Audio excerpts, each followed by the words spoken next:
Following program is rated TVMA for mature audiences only. I tried to tell them not to curse, but it happens. I don't ever slow up, no I don't take shit. I got no love for the fakeness. If you wanna play tough and wanna hate this, I'll always show up. I don't ever slow up, no I don't take shit. I got no love for the fakeness. If you wanna play tough and wanna hate this, I'll always show up and make a statement. I don't ever slow up, no I don't take shit. I got no love for the fakeness. If you wanna play tough and wanna hate this, I'll always show up and make a statement. Everything I do so instinctive and so passionate. Every word I move so descriptive like an adjective. I got a vendetta against people who patented being negative when you should be getting after it.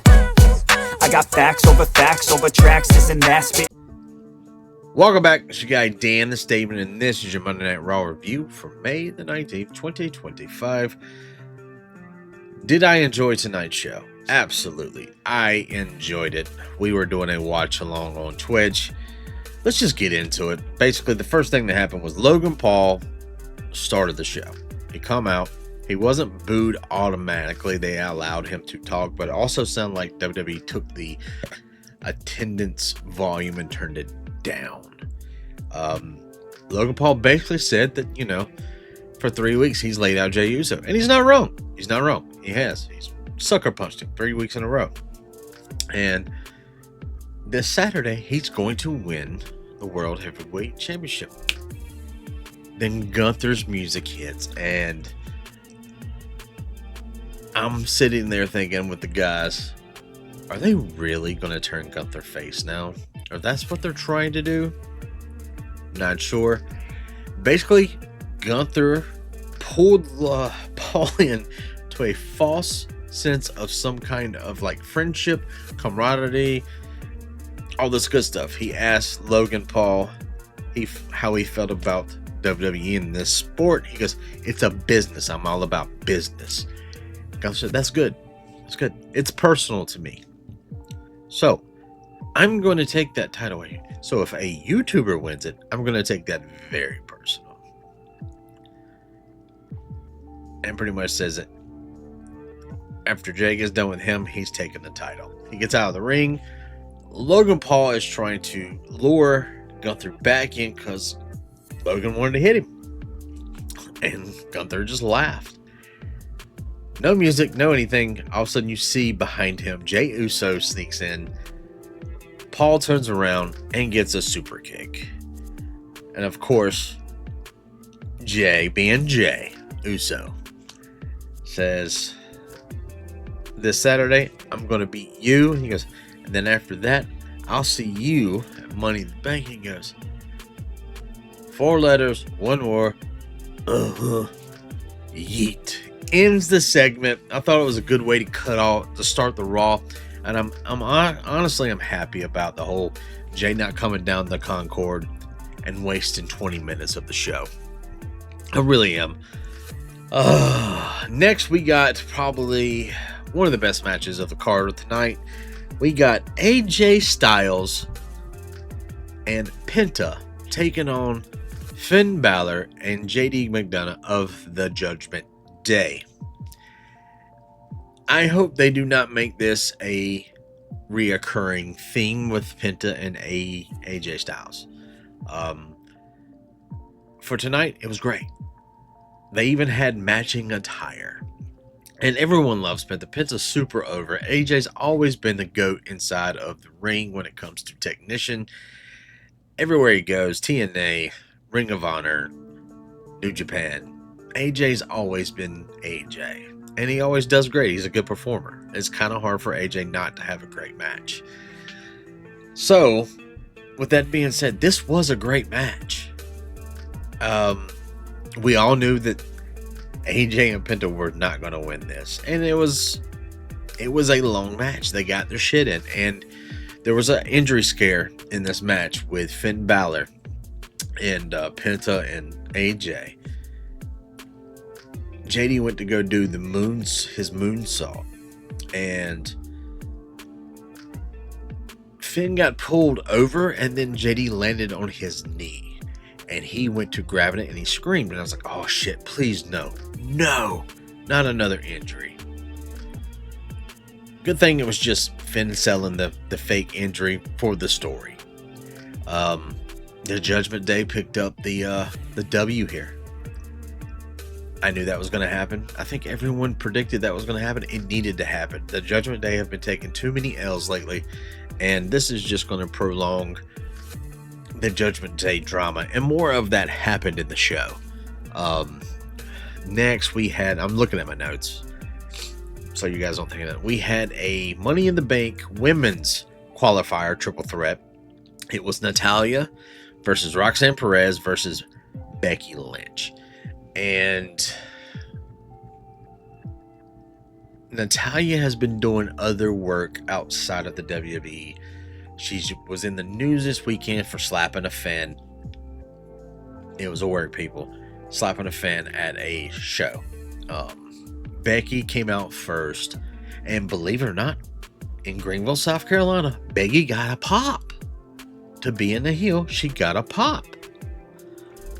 Natalya, no pop. Roxanne Perez, decent pop. This match was what you would expect it to be. We haven't seen Natty Natalya in the ring for a while now. It's always been little things here and there. She's always taking the L's. Becky Lynch is coming back from being on hiatus, so, and Roxanne Perez is Roxanne Perez. With that being said, this was not supposed to be a great match, not technical. The girls got their stuff in. I feel like some of them were rushed. Maybe some of them have some ring rust. Becky Lynch. Natty trying to get her stuff in and going too fast, and there's a mess up here and there. Roxanne trying to get her stuff in, going too fast, messing up. But what needed to happen happened. Roxanne Perez has moved on to the Money in the Bank ladder match for the women. So now we have Alexa Bliss and Roxanne Perez. I'm fine with this. I think everyone's fine with this. No real big back things. They go to a backstage segment, and it's Seth walks up to Logan Paul, and he gives him props, and he's like, just let you know that you'll know who to thank for when Jay's not at 100% after tonight. Jay had a match with Braun Breaker. We'll talk about that soon. And Seth goes, we could run back WrestleMania, just let you know that after, if you were to win and then you were to beat Gunther, we can hash this out again. And it kind of made Logan Paul think for a minute, like, wait a minute, these guys might do me a favor. Okay with that. Next, we had Sheamus versus Grayson Waller. And let me tell you what this was. This was an enhancement match for Grayson Waller. He doesn't have a lot of ring time on the main roster, here and there. It's a good warm-up for Sheamus. This was just a fun match. We know who was going to win. It was going to be Sheamus. But it was just fun to watch the shitty heel get an L and then being somewhat, how can I say this? Humbled. Grayson Waller needs to be humbled. We got a backstage segment with Sami Zayn and Jay. Sami saying that he would always have Jay's back. Yeah, that's pretty much it. Next match I want to talk about is Rhea Ripley versus a returning Kairi Sane versus Zoe Starks. We haven't seen Zoe Starks in a while, ever since the rest of the members of the PFC have been featured in Endeavored. We haven't seen her in singles competition. Yeah, so this match was all over the place. Kairi Sane is back from her hiatus. She looks good. You can tell there's a little bit of like ring rust with her. Same with Zoe. And Rhea. Rhea can have a great match. She's over. She don't need the title. But something happened in this. Rhea was on the outside of the ring. Kairi Sane was supposed to take a move from Zoe Starks. It was supposed to be her turnaround, and then Zoe either do a drop kick, it looked like, or a front lariat, something like that. But Zoe, being who she is, she's decent in the ring, saw that Kyrie was not in her spot. Her timing was off. Zoe turned her body and did full stop. And then she even said, Kyrie, stop. And when she hit, her knee did that. And she could not continue. So they separated everybody. They got the doctor in the ring. You see her walked out. She can't. So they carry her out. This is not like one-on-one match. This is a qualifier for the Money in the Bank. After a little here and there, Rhea gets the pin. So let's stop and talk about Zoe Starks for a moment. She outlasted her other members of the PFC. And sorry about that. And she has had injuries to her knee, that same exact knee.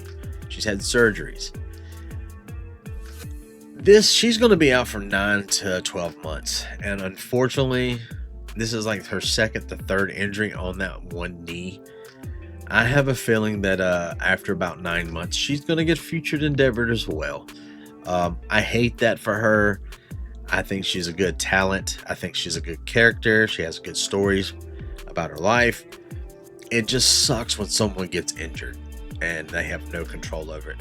Honestly, I think that she did the better job of trying to stop it. But unfortunately, for her to not hurt somebody, she had to stop herself. And it tore her knee up a little bit. I'm afraid that this will be the last time we're going to see Zoe Starks. Let's get down and dirty with the last match of the night. Jey Uso versus Braun Breaker. No title on the line, just a grudge match.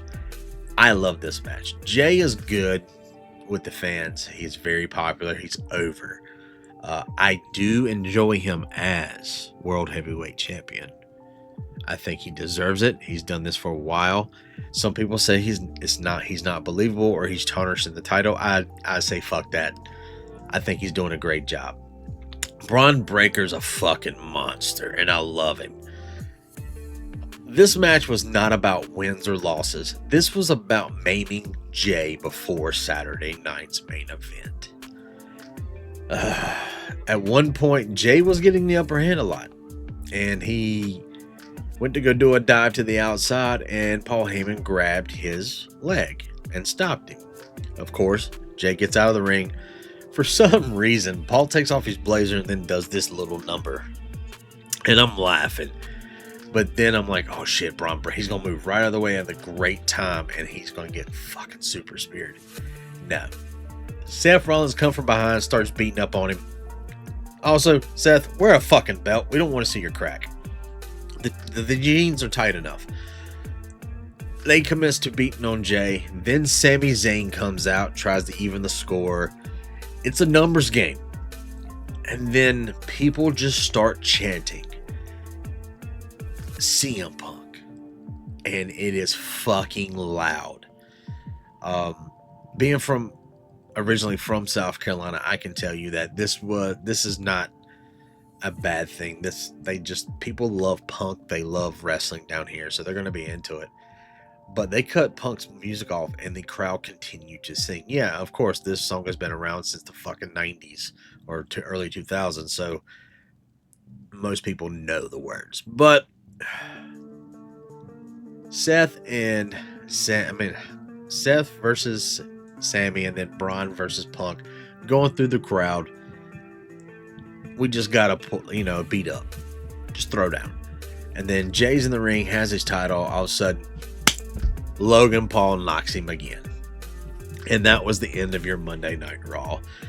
Like I said, this was not a bad night. I'm upset about Zoe Stark getting injured. I'm upset about Finn Balor almost being injured. But every match on this card had a purpose, and it worked. This was all the build up to Saturday night's main event, which I think they're building it better than they did fucking WrestleMania, to be honest with you. But that's what happened tonight, guys. I thank you guys for coming out and watching the TV shows and watching us on Twitch and coming here for the reviews, and on Thursdays checking the podcast out. You guys are wonderful. You guys are very humbling for us. I'm going to leave y'all on this. The internet wrestling community is a very toxic place. Especially these Facebook forums. It's hilarious that some people are so butthurt or upset about someone else's opinion. As a community, we are so fucking toxic, and sometimes it's hilarious, and other times you're like, really? This is what you're gonna focus on? So just remember, opinions are like assholes. Everyone has one, but doesn't mean that you have to be one. Thank you guys for showing up, watching the program. Remember to like, comment, share. Come see us Thursday, 7:30ish, right here on YouTube, Twitch, Instagram. You name it, we're on it. The Wolfpack Wrestling Podcast. This is Dan the Statement, and we are signing out. Thank you. I can't contain it, I'm coming out with a statement. You really changed, man, all your music and arrangement. You don't know shit, shut your mouth, you can save it. I'm the same dude that got his come up from the basement. 100 songs, 100 weeks, didn't change it. Experiments, development, intelligence, and patience. I'll do it all again, cause I never feel complacent. Let's keep the good vibes, positivity's contagious. I'm never looking back, cause I made a life that's passionate. A college graduate suppressing all his talents, yeah. He found